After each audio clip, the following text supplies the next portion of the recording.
আসসালামু আলাইকুম সমস্ত ভিউয়ার্স, কেমন আছেন? আমি মোহাম্মদ জাকারিয়া, চিকিৎসক, মোটিভেশন স্পিকার। বিভিন্ন সময় বিভিন্ন রকম স্বাস্থ্য বিষয়ে আলোচনা নিয়ে আসি।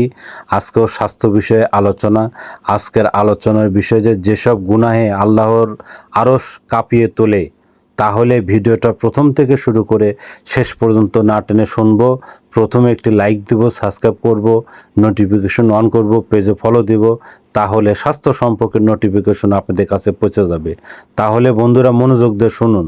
যেসব গুনাহের আল্লাহর আরশ কাঁপিয়ে তোলে: 1. মায়ের কান্না সন্তানের অবহেলায়, মায়ের চোখের জল।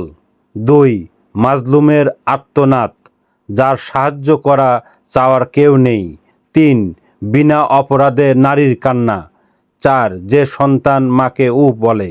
5. এক মুসলিম অন্য মুসলিমকে হত্যা করে। 6. কারুর হক নষ্ট করে তা ফেরত না দেওয়া। বন্ধুরা, এই ধরনের ভিডিও পেতে আমাদের ইউটিউব চ্যানেলে ঢুকবেন। আর স্বাস্থ্য নিয়ে আমাদের ইউটিউব চ্যানেলে অনেক ধরনের ভিডিও আছে, আপনারা পাবেন। আর পরবর্তী কী ধরনের ভিডিও চান আমাদের কমেন্ট বক্সে লিখতে ভুলবেন না। আমাদের বিরাজ মেডিকেল 100 বছরের প্রতিষ্ঠান, যে কোনো ধরনের গোপন অসুখ বিসুখ আপনারা চলে আসবেন। তো বন্ধুরা, এতক্ষণ মনোযোগ সহকারে দেখার জন্য সবাইকে ধন্যবাদ।